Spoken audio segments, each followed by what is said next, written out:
Okay, hi human biology students. How's everybody? I wanted just to mention that last couple chapters we've been working on, our first couple weeks of school, have been about how the human body maintains homeostasis. How it maintains sort of a dynamic equilibrium, sort of a dynamic balance of a gentle swaying back and forth from one state to another of a lot of our body characteristics. So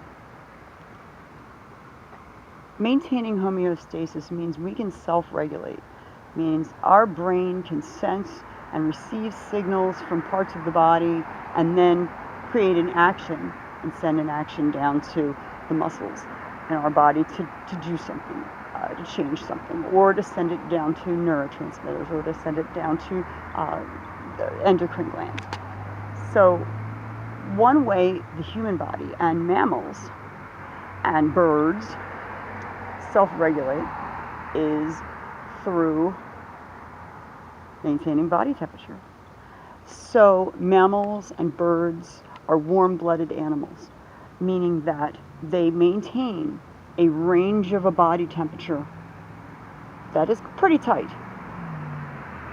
And it happens internally, so no matter what the external temperature is, the internal temperature of the body will stay the same. For instance, for people, it's supposed to be 98.6, but it's really a range of a degree below that to maybe even a degree above that. It's that range can be different according to your age, according to your heritage. Lots of reasons why that range can be a little different, but basically there's a 1 to 2.5 degree range that our bodies stay at no matter what. And our brain sends out signals for actions to happen to keep our body from becoming too cool or too hot.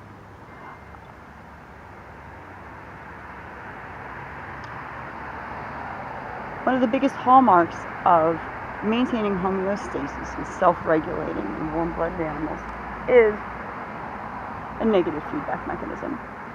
So a negative feedback mechanism in an ecosystem, or in the human ecosystem, the human body, is an action that goes into the system that will correct the system. And it'll make that action actually reduce in intensity instead of increase. So if the body temperature gets too warm, the brain will cause exocrine glands to expel sweat. Through evaporative cooling, the body will cool down. It'll continue to sweat until the body reaches a temperature that it's supposed to be. Once it gets back into the correct range, that system shuts off. If the body gets too cold, the brain will send signals down to the muscle cells to shiver.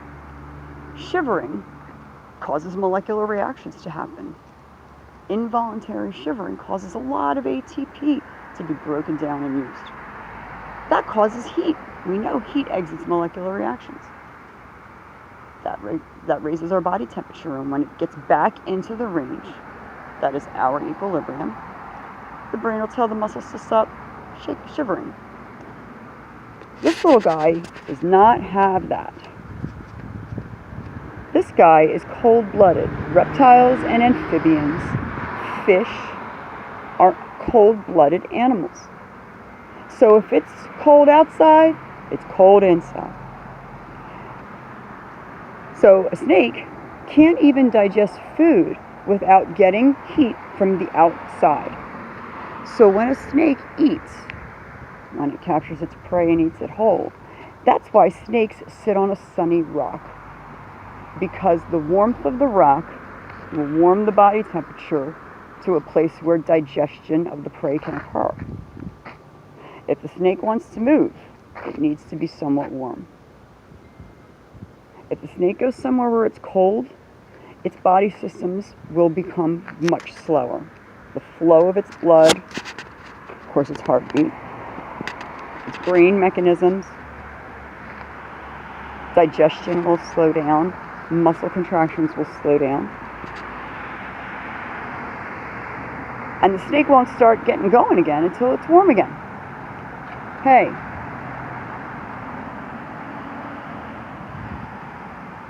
Look at that guy. Get away. You can hang out, I guess. Anyway, this is a pretty little snake. He's a cold-blooded animal. He's not self-regulating. He's not internally regulating. And temperature homeostasis is not a priority for this animal. So his actions and activities are dependent upon the outside temperature. Ours are not. Although you wouldn't know it to meet me. When it's cold out, oh, do I cry and whine and complain, and I curl up in my bathrobe. But my body temperature still stays within that dynamic equilibrium. All right, whoa, sorry. All right, let's let you go. Let's let you go where I found you. One way the human body is really special